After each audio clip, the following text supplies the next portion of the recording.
Toyota implemented a hybrid battery filter, air filter, okay? You know, the high voltage battery uses an air cooling system, blah, blah, blah, all those kind of things. But they implemented an air filter to the high voltage battery after 2017 in order to prevent the battery being full with dust and debris and all these kind of things.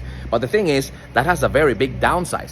Usually the problem with the battery is lack of maintenance because of lack of knowledge. The customers doesn't know, the customers are not instructed, the customers are not educated that the hybrid vehicles use an air cooling system that needs to be serviced every time you go by your mechanic.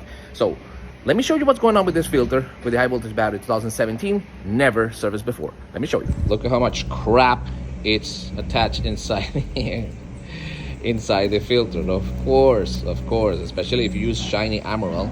So what can we do with this filter? Usually this filter is actually very cheap, but this one is a foreign used vehicle, but I'm not knowing if the firm is gonna have this filter, but I'm gonna try anyway. The problem with the filter, yes, it will cause the battery to overheat and finally lose capacity. Okay, so battery filter change, stick around.